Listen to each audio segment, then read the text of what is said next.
Out the Marin Islands, yeah.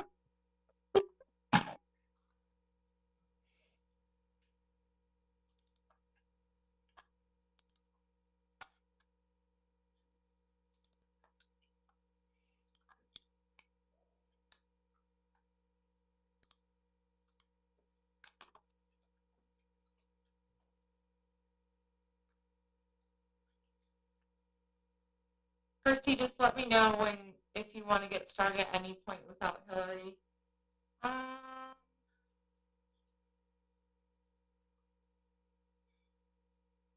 There she is. Perfect. I was going to say, I think we can go ahead and get started, but I think you will have to wait for. Perfect. Okay, just give me a minute. All right, it looks like everybody's here, so we're going to prepare to go live. Yeah. Is that okay with everybody? Yes.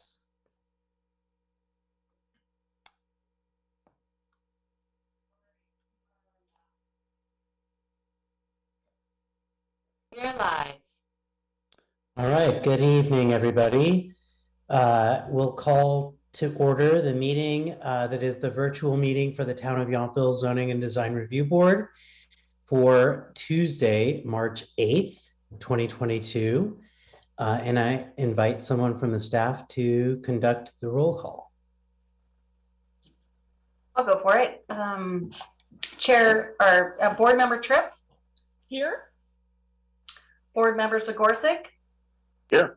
Board Member Cook? Here. Vice Chair Jordan? Here. And Chair Miller? Here. All right, all present. If you'd all stand and face the nearest flag and join me in the Pledge of Allegiance. I pledge allegiance to the flag United States of America, and to the republic for which it stands, one nation, under God, indivisible, with liberty and justice for all.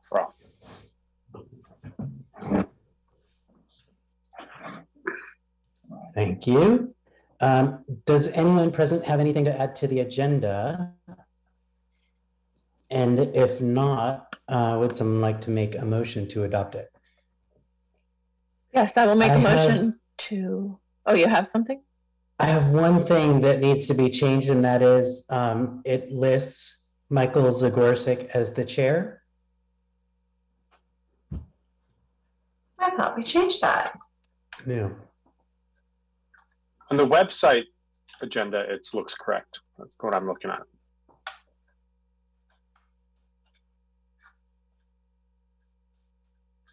Well, I apologize about that. We did take care and attempted to change that. So if it didn't get onto the PDF, I apologize by that. It looks like on the agenda I'm seeing it's there. It's there with a slight misspelling. All right.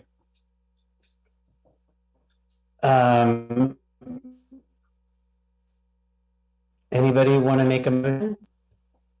With that correction, I will make a motion to adopt the agenda as presented. I'll second it. Excellent. Motion adopted. All right. Does anyone have any changes to the minutes from our previous meeting last month, or a motion to adopt those minutes?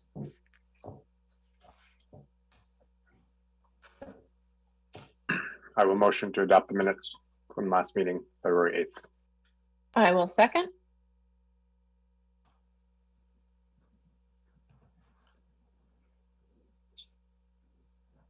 Excellent. That is adopted.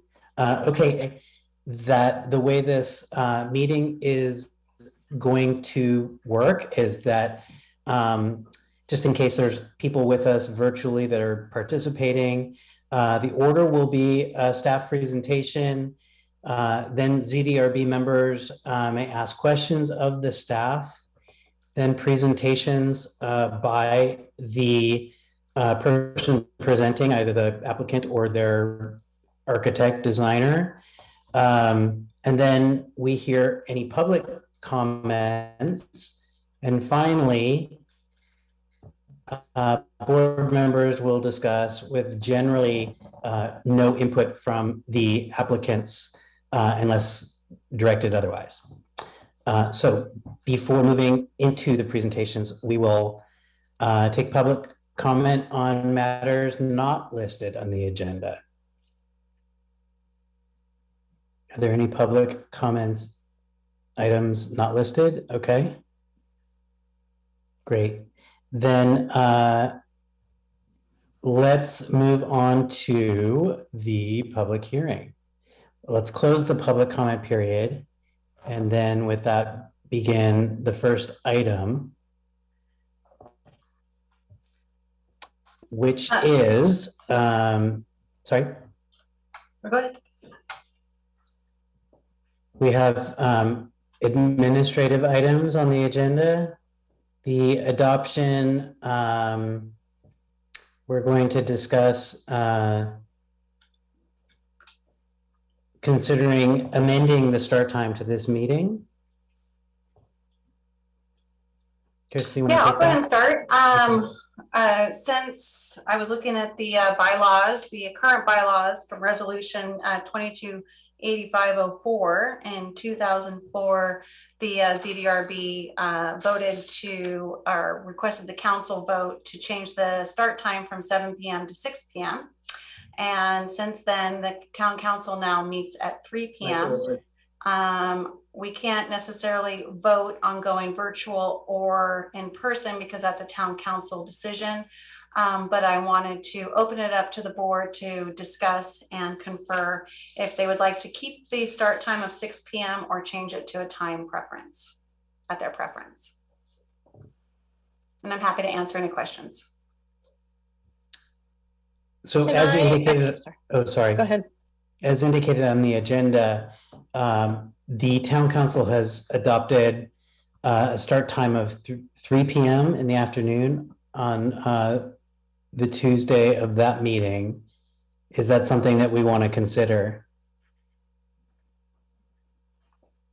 I think if I could, just to amplify what Director Shelton, I think the inquiry here more is you as a body have the ability to determine if a different start time makes sense or is appropriate.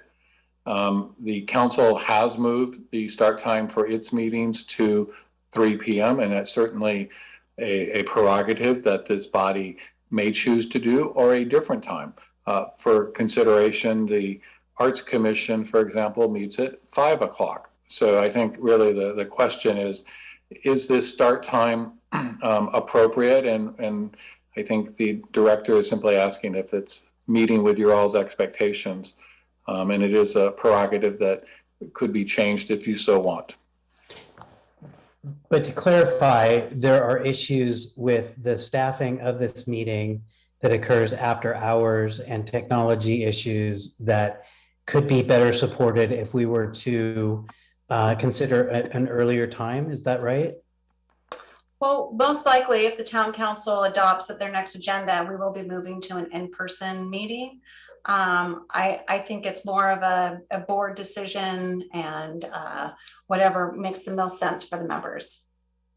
Yeah, I would echo that because the current direction is we will be returning to in-person public meetings beginning the month of April. So right now the town council will resume in-person meetings on 4/5 and the Arts Commission actually will begin 4/4 and Commissioner Cook will appreciate this to a certain degree. They will also be moving to the town council so that the meetings can be recorded, because since they've been during the pandemic, they've all been on Zoom and recorded, and the public's been participating. So they've got a little bit of an evolution, if you will, in terms of how their body works to theirs. So it's really, you do have a prerogative and latitude. Certainly there are some advantages with technology and staff support when we have a bit more staff, but we will need to be prepared to support your meeting if it's a 6 o'clock start or a 7 o'clock start. Well, I don't have a strong feeling about earlier. I personally wouldn't particularly want to go any later unless there was a strong reason to do that. in terms of a 7 o'clock start.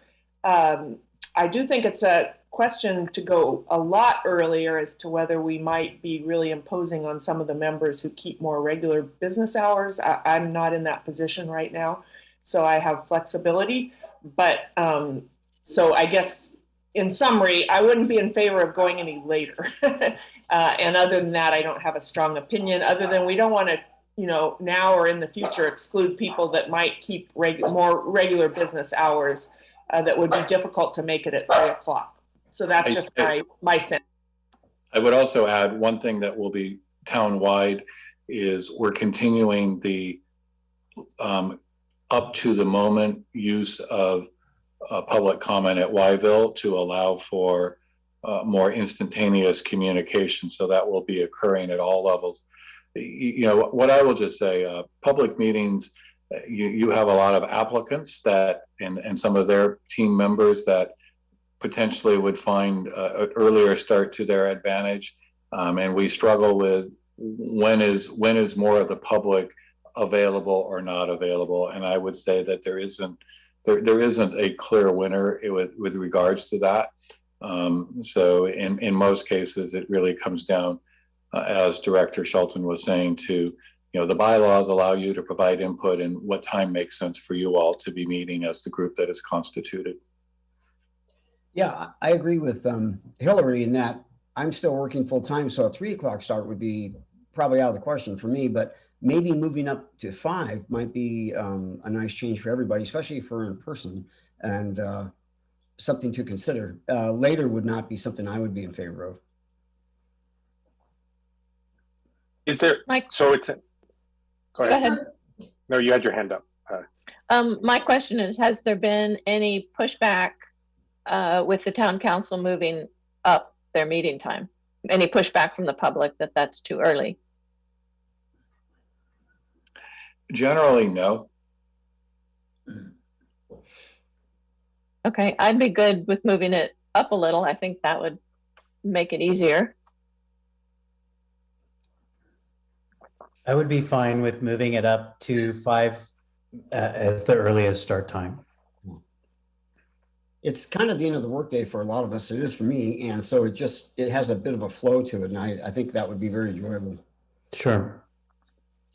Okay, anybody want to make a motion? Yeah, I have a few more comments, actually, if you don't mind. I think my question was mainly, was this sort of triggered by anything, or was it mainly just a topic that had not been revisited? So is it safe to assume there isn't any more background in terms of why this is coming up now, or if it was just a matter? Just, it hasn't been updated since 2004, and it was a conversation to have with the current board. Makes sense, thank you. Yeah, I guess my sense of it is I definitely identify with the folks who themselves have commitments during the day, and that introducing a new start time would potentially be disruptive for people with daytime commitments. I would include myself in that. I would say that I can see the benefit for something like town council to start earlier, as I've heard and seen sometimes the meetings can run very, very long. So starting earlier for meetings that can be 4 or 5 hours at length is preferable. In general, our meetings have been fairly efficient. Sometimes they have run a little long, but hour and a half seems to be the norm sometimes too. So that, because that being the case, it doesn't, you know, create a situation where people are working too late into the night. I definitely don't think we need to go any later. I think 5 o'clock is okay, but I would remind members of the council that that's really probably showing up at, say, 4:45, 4:50, which means departing a little bit earlier than that. So a 5 o'clock start is you're into the time before. So my preference is in the camp of it seems to be working, and no one has raised a reason to shift it in either direction necessarily. So I'm more an advocate of keeping it as is, given the buffer between 5 and 6 and our general meeting times. What are your thoughts, Chair Miller? I'm kind of in the same boat with Michael. I do think that starting at 5 would pose a little bit of a challenge, and I'm used to working, starting at this time, but I mean, I could make the adjustment if it was something that everybody wanted to do, but I would be in favor of keeping it at the present time. Yeah, and on that note, I'd like to say 6 is also fine with me too. If we choose to stay with 6, I'm just fine with that. So only those of us retired would like to start at 5. That's fine then. I'm okay. What if I we would start at say- 5:30? We should, my comment, I guess, is that we shouldn't be, say, setting this resolution for the next, I guess, 18 years. Should, for whatever reason, new information come to light that would make it very much impractical to do it at this time, and we should be dynamic and agile and be able to revisit as well. I would throw that out there. How Sorry, about 5:30? Would people be open to a motion to change the start time to 5:30? Yes. Yes, I would. So is that a second?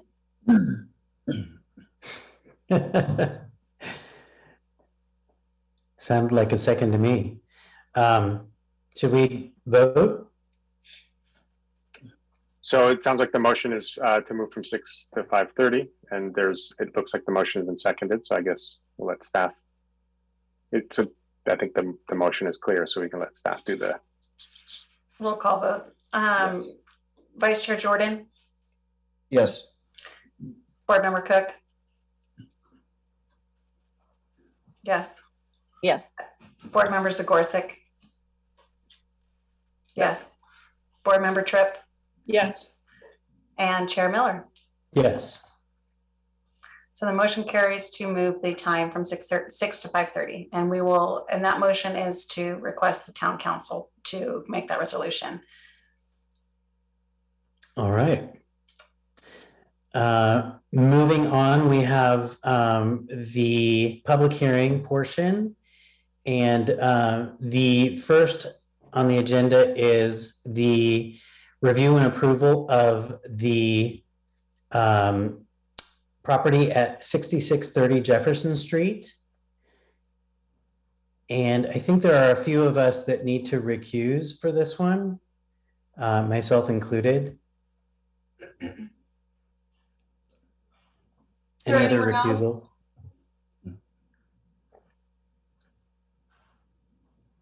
Member Jordan, do you need, Well, I would appear so. I would ask for the planning staff to take a look at the map and tell me, because it does appear as if I'm close enough, but what is your opinion looking at the I can't make recommendations on it, but I will say typically if your conflict meets the property boundary, it is for the entire property.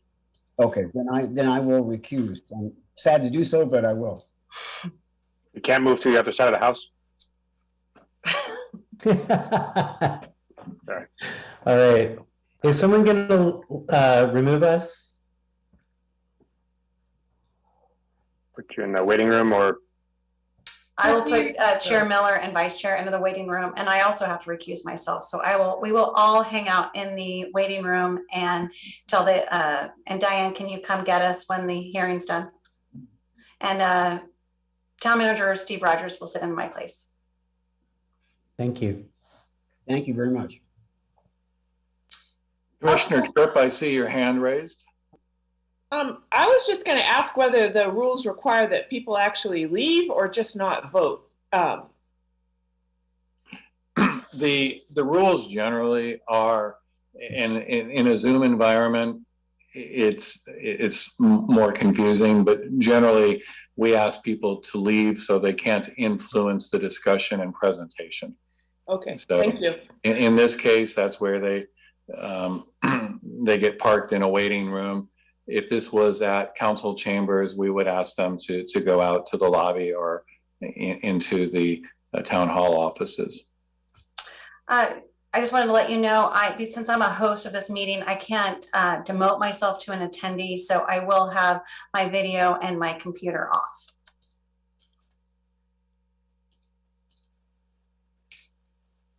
Okay, just give me 1 second here. It appears Michael has been removed. Zagorczyk instead of Jordan.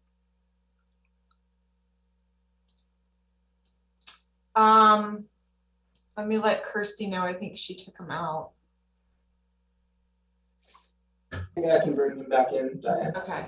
Yeah, I have a lot of screens going on at the moment. it is, and this is the one part that I will say some of us will not miss when we return to in-person meetings is the technology challenges. Thank you. I'm back. And I do also want to share, Assistant Planner Levine will be making the presentation during this whole process. She's been supported by myself and Public Works Director John Ferrens, and we're here to support. And if there are any questions, just to ensure and support that she has for the project going forward, and to ensure that the applicants know that the recusal was done in a strict and accordance way, so that there was no potential for any undue influence on the project. Not that that would have occurred, but just to be completely above board. And since both the chair and vice chair have been recused, I'm happy to facilitate in their stead, and would like to welcome the applicants and architects back. We remember them from a previous session, so welcome back. And also just to remind of the process, we'll have staff present their report. We'll ask questions of staff, and then we'll switch over to Rick and Mark and the rest of the folks afterwards. So just for facilitation, hang back. We'll go back and forth, and then switch over to you, and look forward to the updates. So with that, we'll hear from staff and the report. Okay, good evening. Sorry about that. We're having some issues this evening. But so the application before you is for 6630 Jefferson Street. And it's going to be an extensive remodel of an existing 2-story home. Let's see here. Here's some project details. And it involves the preservation and rehabilitation of a historic resource, and that's going to be the existing 2-story home with the addition of a 1,100 square foot ADU and a 400 square foot garage, as well as a pool and upgraded landscaping and an unenclosed auxiliary building. So these are just images from the plans that were posted for you in the materials. And in addition to the existing home, the project may look familiar to you guys, as it was brought to the ZDRB on multiple occasions in late 2020 and I believe early 2021. However, and it did get approved. However, that project is not part of this design review. It's a new application. I just wanted to mention that because of the familiarity you might see with the project.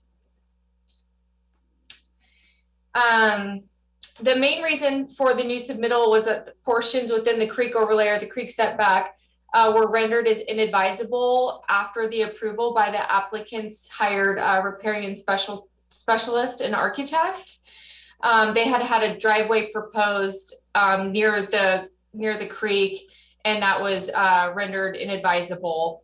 So again, today we're solely going to be focusing on the application at hand, but I just wanted to give you some of those details. So some more history is that that is still applicable to this application was that the residence was deemed historic, which is subject to CEQA after a historic evaluation was conducted in July of 2021. This information, as well as the memo from ARG, was submitted with the materials that were provided to you. Although the CEQA mitigation criterion have been met with the design, I wanted to touch on the historic designation because of how it influences the architectural design of the home and the elements that they chose. Some of the efforts that have been met to meet the rehabilitation requirements are the restoration of the existing 2-story home pictured on the upper right hand side. And this is by maintaining some of the design elements and also incorporating new complementary Victorian era vernacular design elements in the remodel. They're also retaining any of the viable exterior for the two-story structure, and as well as retaining and reusing the siding where possible, and also replacing any non-historic portions of the home with more appropriate, era-appropriate design elements. So, wait, let's see, main house elevations. Okay, so here you can see the front portion, which is the west elevation, and its similarity to the previous picture in the historical slide. And the roof forming is being maintained because of the vernacular era as well. The east elevation, which is here, this is the elevation that's going to be facing the pool as well as the unenclosed auxiliary building. And then I wanted to point out too that the main house south elevation here, this would be the side of the home that would be closest to another existing home, and due to their intentional design, they don't have any windows or any issues that would cause any privacy issues for that portion of the home. And I just wanted to give an overview. This is the same plans you guys had seen in the material submitted to you. And you can see here the creek setback and how they complied with those standards, as well as all the other setback requirements. So this is the ADU and the garage elevations. You can see some of the stone veneer, which provides a landscape relief. This can also be seen at handwritten wine, so it is an element that gets incorporated to break up some monotony in longer buildings. And the plans originally submitted, as you can see here, do have a flat roof, and we noticed that it did exceed the 20% flat roof maximum. So the applicants went ahead and kindly revised those. And so this would be the new roofing to not exceed that 20% flat roof maximum. And this sheet is depicting the unenclosed auxiliary building. You can see that it is unenclosed on it's not enclosed more than 2 sides. And this is an image of the indoor area that was described in the material submitted by the applicant. So there are a couple of small requirements that I didn't mark as compliant. That doesn't necessarily mean that they don't comply. The theme of those is that the consistency between the buildings isn't exactly as the code may be interpreted. However, as you've seen, there is a cohesiveness throughout all architectural elements of the project, and also the differentiation of the main residence with the ancillary buildings is that was to meet the CEQA criterion for the historical criteria is basically from the Department of the Interior. So that's why you see those differences, but I do think they still go nicely together. Okay, so the applicants did submit a landscape plan. However, it's also in the conditions of approval that upon before getting an approved building permit, they would submit WELO water requirements. They did submit MAWA requirements already, so they're definitely meeting those criteria. It's just not something we've brought to you tonight. This gives you an idea of the natural elements and designs that they're proposing for the landscape. And I would like to point out that on this second sheet here, and I think I had stated it in the staff report, that there was a bioretention along the southern portion of the property line. And that was based off of this legend, but I was later corrected that, in fact, that is not a bioretention area, and the bioretention area is solely here in the front setback. So in closing, I just wanted to include the renderings, and you can see here what is visible from the street, what is not visible from the street, and the historical elements that have been maintained in the design of this this project. And you guys have seen all of these as well. And this image here is giving you more of an idea, I think, of the back portion of the home. And here's the pool area and the stone. But the metal roofing materials, there are a lot of similar materials that tie the project together. So are there any questions? Oh, and we do have both the applicants, Tracy Sanderson and Rick Clays, as well as the architect, Mark Becker. So I can answer any questions, and of course they can jump in or be asked to answer questions as well. Thank you, Diane. We'll start with questions for staff, and then we'll shift over to the applicant and the architect when ready. So anyone have questions, Member Cook or Tripp? Yes. I have a few questions for staff. The auxiliary building looks like it has a fireplace. I am assuming that's gas. Is that correct? Yes. Okay, because I didn't see a chimney. Okay. Second question, access to the ADU looks to be from the poolside slider. That is correct. That's how you enter the ADU. Obviously, that really makes it more of a guest house than an ADU. Are there any requirements for you just have accessing it? You have to have access, and there is a pathway from that it could be accessed from the front of the property. I could try to pull up a slide. But yeah, I mean, generally, if you were renting it out to somebody, that you wouldn't have them walk in front of your pool. So, but there's no requirement to make it separately. No, divided. you don't have to have a like completely separate portion of the property. But it still counts as an ADU because it meets all the criteria of an ADU. And it does provide the access that's required in the code, and it meets the California Building Code.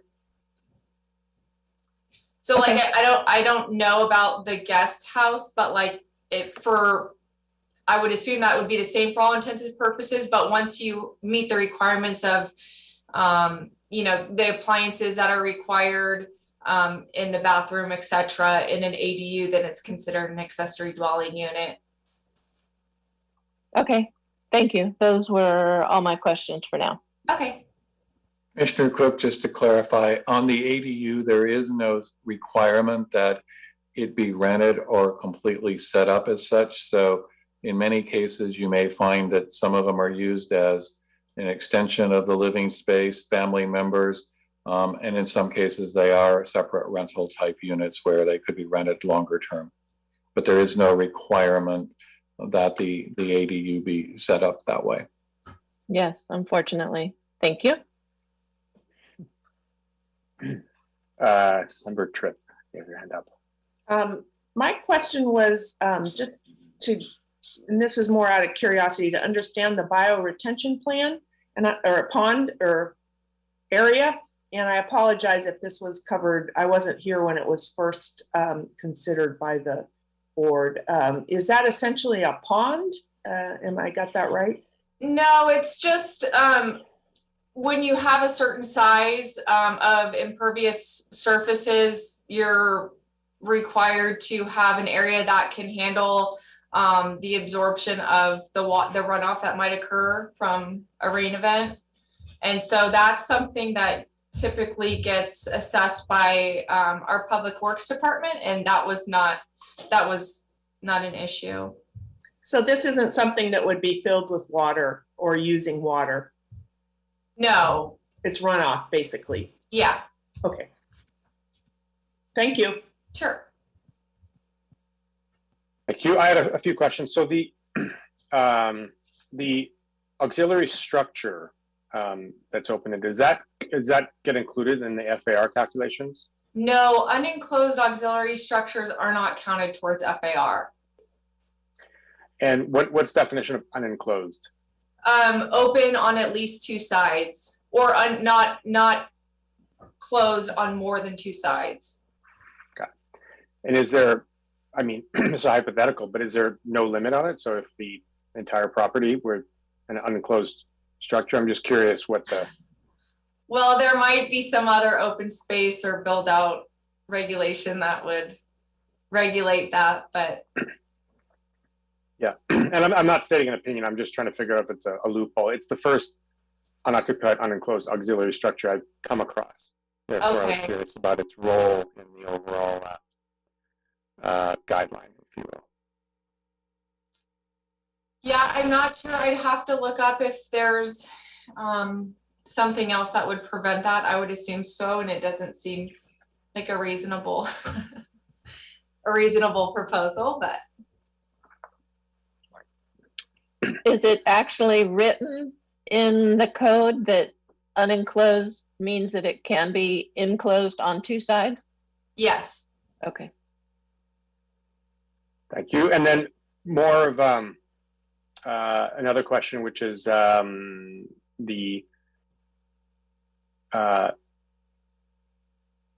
least from staff standpoint, did the landscaping plan in terms of call it tree removal and replacement change significantly from the first?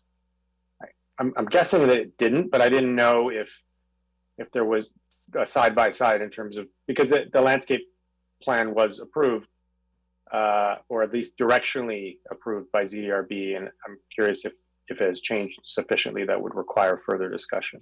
I don't know. There wouldn't be any more trees that would be required to be removed for the build.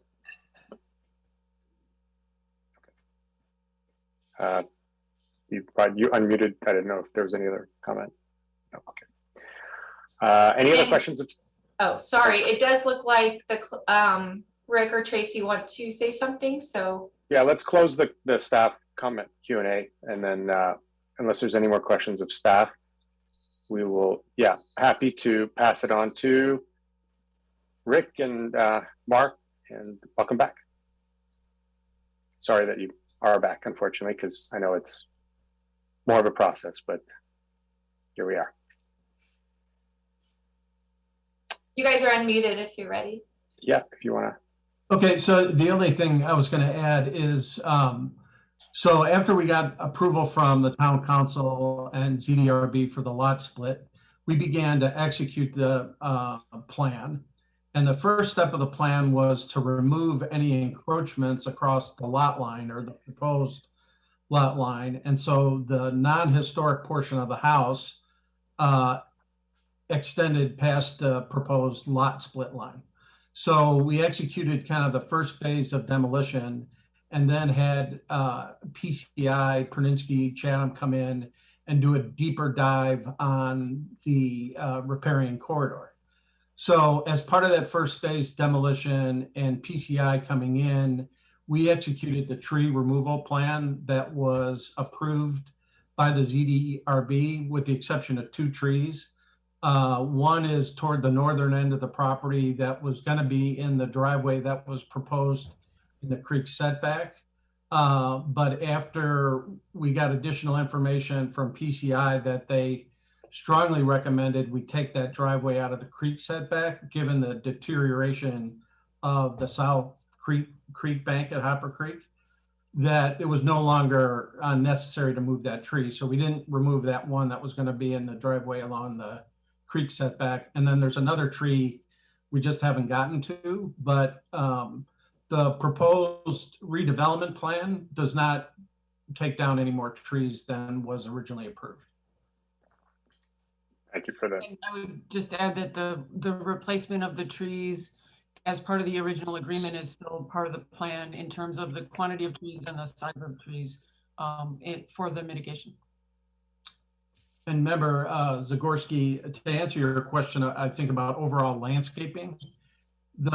There's 8,550 square feet of green area in this plan, meaning non-impervious surface. And there was 5,800 square feet in the previous plan. So there's about 3,000 square feet of more green area in this plan. There's fewer buildings. Yeah, that makes sense. Yeah, thank you for the background and explanation. It's really clear. Since you have the floor, and you provided some helpful background, is there anything that staff didn't cover about the project that you wanted to highlight for us as well before we go into Q&A? I don't think so. I think Diane's review is very comprehensive. I mean, what facilitated the need to change the plan was the deteriorated condition of the South Creek Bank. And we just didn't think it was advisable to put a driveway and run traffic along that part. So PCI strongly recommended that if we could eliminate that driveway and do some additional planning in that area, that the creek bank would start to rebound. And so that's what precipitated the change primarily. Thank you, that makes sense. Any Member Cook or Tripp, any questions of the applicants or? I just wanted to say, I think it's really a beautiful plan. And I think it's going to be a gorgeous setting. I like it, the way you've laid it out and the way you've designed the houses is really lovely considering you're starting with such a old salt box kind of house. I think it's going to be a much improved setting compared to four buildings on that plan. So I appreciate your determination to continue to carry it forward in some fashion. In the rough currently. Yes. Indeed. That was all. Thank you. Member Tripp, any questions? The applicants? No, I would just agree that I think it's a very nice layout, and the architectural, it really does go well with the site and what was there before, which I think was kind of an interesting old house. So I thought it was really beautiful. Yeah, I tend to agree. I mean, the layout of the buildings now contour very nicely with the creek side. I did have a small nitpicky question. Seemingly, you can't have a ZDRB meeting without an HVAC question come up. I just noticed on the site plan, there's one version of the site plan where the HVAC's on the south side of the auxiliary structure, and then later it's on the north side. It was probably a change that was made to one of the plans, but not the other. I was just curious if you had. Yeah, the reason that occurred is Mark Becker, the architect, did the conceptual site plan. And originally we were showing those HVAC units on the north side of the auxiliary building. When the engineer, Joel Dickerson from Madrone, got a hold of the site plan, there was some miscommunication on where the actual creek setback line was from the survey. And so when Joel corrected the setback, that little enclosure and the HVAC units were actually encroaching into the setback. And so we actually had to move the auxiliary structure south a couple of feet and then flipped the side that they were on. We moved them from the north side to the south side. Makes sense. And then just a quick comment on the auxiliary structure. I was just more curious about what the stipulations were. I think that if I were to envision what the guideline would be, that if you're introducing auxiliary structures that balance the design or appropriate scale, meet the requirements, it makes sense. And the added benefit is that it is potentially more of a sound buffer between, say, the pool and the neighbors. So I think there's a foreman function that makes sense here under those circumstances. I would just add my subjective thought there.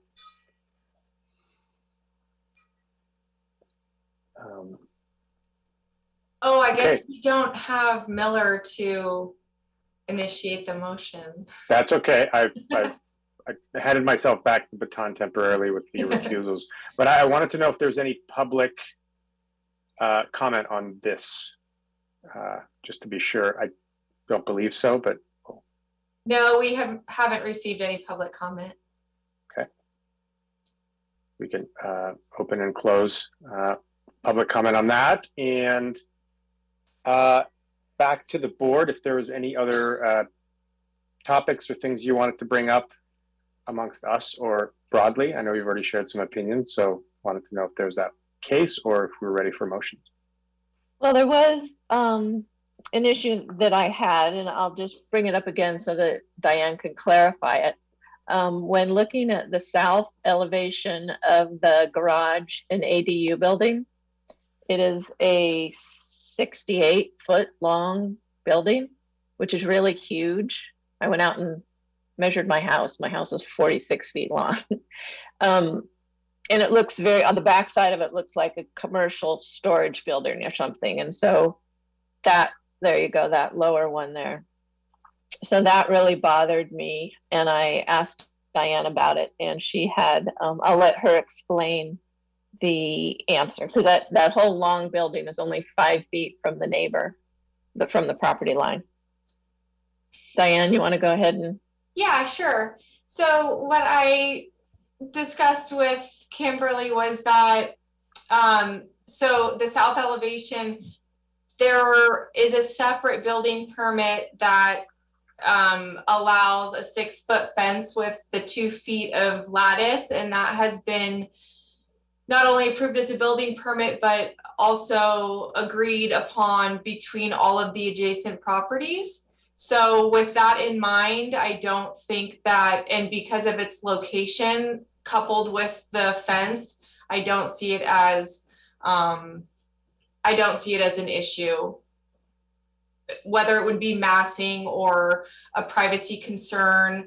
Also, because of the layout of the property, it's not really seen from the public right of way. There's only a small portion of the front of the garage and a little bit inward that would show that. So we don't see it as a concern or in violation of any type of, be it code, guideline, or health, safety, and welfare of the residents of Yountville.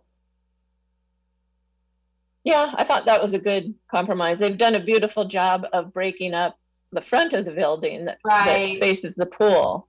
Yeah. The back is just huge, but I think an 8-foot fence. I think so too. And I think once some of the landscaping gets mature too, the trees that will also draw the eyes away from that. But I definitely appreciate your input on that too. And so more than happy to discuss. Okay, those were the only comments I had for discussion. So I think that part's been solved. So. Okay. Anyone else? No other comments from me. I obviously echo what was said previously, and appreciate the opportunity to keep moving this forward as best as we can. Would anyone like to make a motion? I will make a motion to accept this project as presented at 6330 Jefferson Street. I will second that motion. Okay. All in favor, we'll do the roll call, the vote call, as it were. Member Cook? Yes. Member Trev?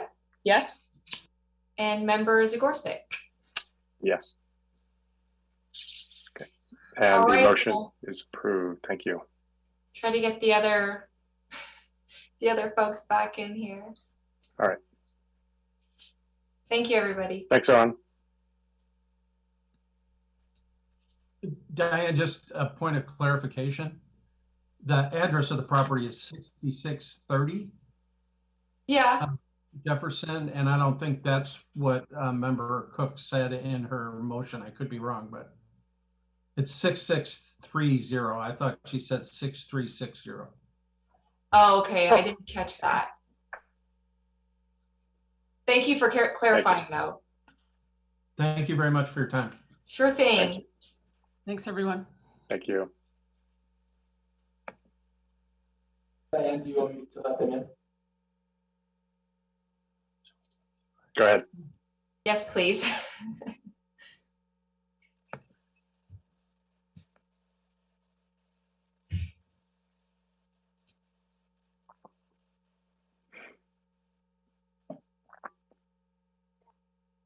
Okay, I think everybody should be back in now. All right. And now waiting on Kirsty as well. Okay, there she is. And then Kyle, we can move the applicants to panelists as well. I just am not Okay, having that ability at the moment.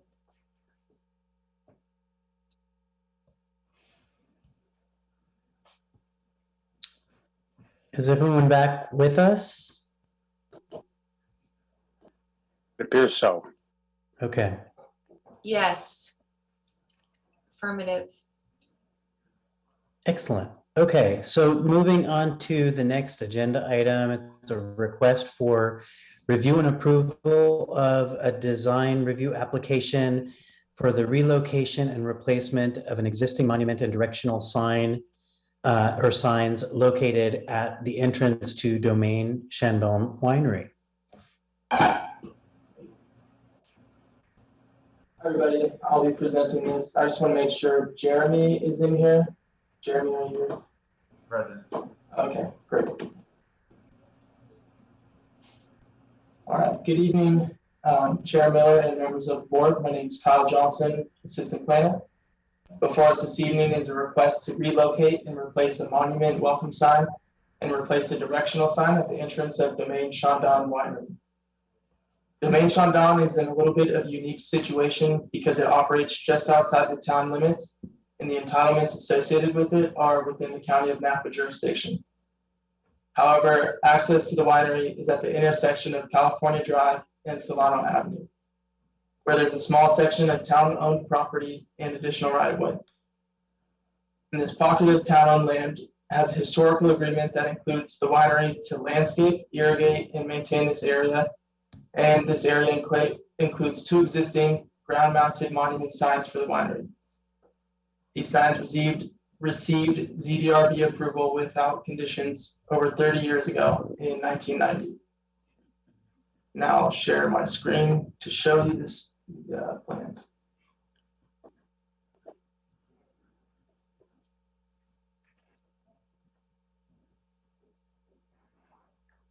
So you should be seeing now the plans for the entrance to Domain Shandong. And here is the monument welcome sign.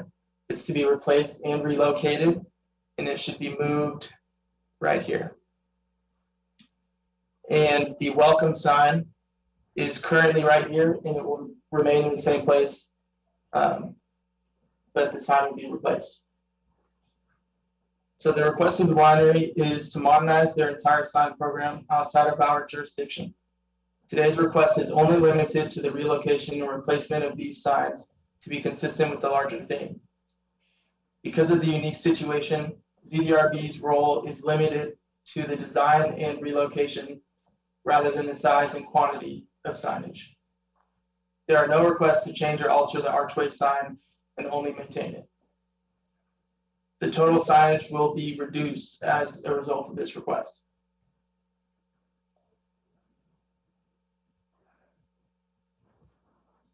So here in the red circle is the monument sign, and it is going to be changed to read, as you see, Shandong, 1 California Drive, whereas before it said Domain Shandong, 1 California Drive.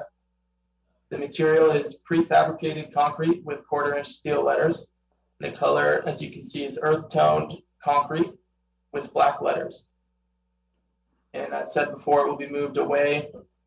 The reason it's being moved backward is it's blocked slightly by a bike rest stop. So it's being moved back a couple feet to make it more visible. Now, the directional sign here it will be made of steel tube with aluminum and steel letters. The color will be black, and with the exception of the top word will be silver. And it will read, as you see, welcome, experiences plus tasting, wine shop, warehouse, shipping plus receipt. Both of these signs comply with all design standards.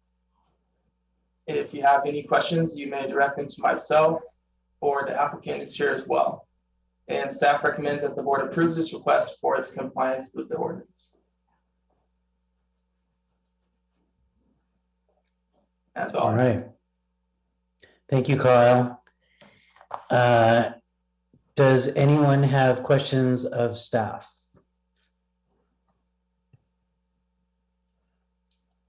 No questions for me. Yeah, none for me. I guess my only question would be, I know we're not looking at all the signs. There seems to be a very strong consistency of shape of these signs, and then the welcome sign is very different. Mhm. Is there a reason for that? Maybe the applicant can, oh. Yes. This, I don't think there's a very strong reason for the difference. I can touch on that. I know. Can everybody hear me? Yes, we can hear you. Yes, Thank we you, can Carl. hear you. Yeah, so the monument sign is very, just a overall general informational sign and address sign, whereas the other sign we're looking at more of as a directional sign. There's some information on there that's a little bit more than what can be captured on a consistent size, kind of directional taller sign that would be seen from a particular traffic standpoint. This is also very in line with what we're doing internally on the property that cannot be seen from any surrounding neighbors or property lines. Okay, thank you. Anybody else? Well, I'd like to say that the existing welcome sign has always been a little bit hidden. It's kind of small, doesn't really grab you when you enter the property. So the idea of this is taller than a man, as they're showing in the example, I think that's a good move, and I'm in favor of something bigger, easier to read, more definite. Yeah, it was like Kyle had mentioned, the sign that's currently out there that shows Shandong's kind of the address and the location is sadly been obscured by the Vine Trail sign. And we've worked with the neighboring properties, the Veterans Home specifically, and the CHP building, and they've consistently told us that they often have visitors that come to their place of business looking for domain Shandong. So we're hoping to bring that out there on the corner. It's not going to impede on any vehicular line of sight, and hopefully it'll be something that kind of directs the clientele to the Shandong property. Yeah. I'm processing, expecting to be at Shandong and end up in a CHP booth. After the event. Yeah. We have a built-in DUI checkpoint. Yeah. Excellent.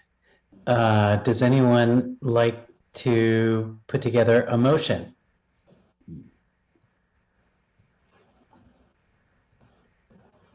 I think your hand was up. I don't know. Yes, I just wanted to ask Kyle whether, and this is more sort of to understand how it works in conjunction with the county. I do understand the jurisdiction of the remaining signage. It doesn't fall within Yountville.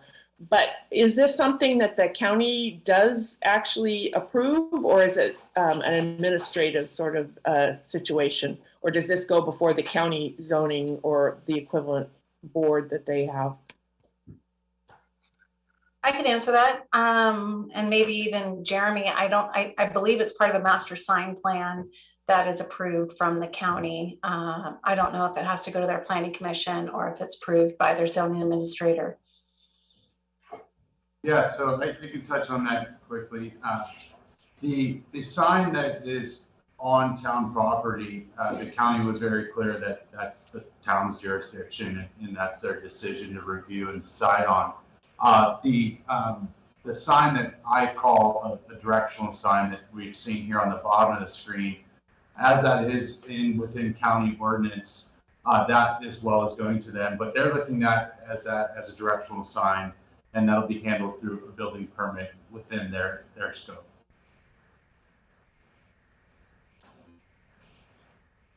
So, That answers my question. Thank you. so we're really only weighing in on the monument sign that's out by the road that is circled here in the view that we're looking at. And the directional, because it's visible from town right away. I see. Technically Okay. not on town property. Okay. Okay. Are there any other questions? I would like to move that we approve this design as it's been presented with limitations that have also been presented for the signage at 1 California for domain Shandong. I will second that. Someone from staff, can you take a roll call? Yeah, I can take roll call. Member Tripp, Yes, I agree. Member Cook, Yes. Member Zagorczyk, Yes. Vice Chair Jordan, Yes. Chair Miller. Yes. Excellent. So that is unanimously approved. And we move on to the next item. Thank you for explaining that to us all. The staff and board reports.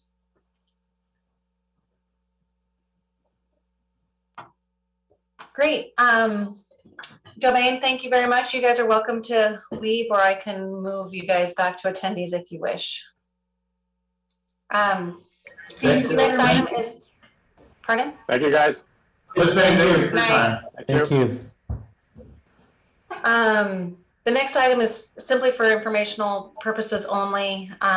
There's no need to open it for discussion because staff is not in a position to be able to advise the board on it. It was just in response to one of the board members' question at the last CDRB meeting of because of the small size of the town limits, if the 500-foot conflict could be reduced. And this is simply just a report explaining that it's state law, and sadly it can't. Yes, that was my suspicion as well. So with that, I guess we are at the end of our meeting unless there's anything else that anybody needs to bring up. The only thing I would request, Chair, is if you do want to adjourn the next meeting to 5:30 or 6 o'clock. We may need to be a special meeting at 5:30, depending on when the resolution gets passed by the council. Okay. So I guess we will adjourn the meeting to the next meeting, which may be a special meeting that begins at 5:30. Next month at our April meeting. And does anyone want to make a motion to adjourn? Chair Miller, I'm just double checking my calendar math. Your next ZDRB meeting will be April 12th. We should be you're fine. right, Steve. We should be fine. The Director Shelton, we need to have it on the council agenda for the 4 or 5 council meetings. So we should have plenty of time to get the date change item on the 4 or 5 agenda. And that way you can you can leave this meeting knowing that you will be meeting in April at 5:30. Okay, great. So with that, is there a motion to adjourn to our next meeting on April 12th at 5:30? I move we adjourn until our next meeting on April 12th at 5:30. I will Thank you, second. Member Tripp. Second. Excellent. Roll call All in vote. favor? Commissioner Cook, yes. Yes. Chair Miller Yes. and Vice Chair Jordan. Yes. All right. Good night. Thank Look you, forward to seeing you guys in everybody. person next time. Thank you. Yay. We'll be with bells on. Thank you. You bet.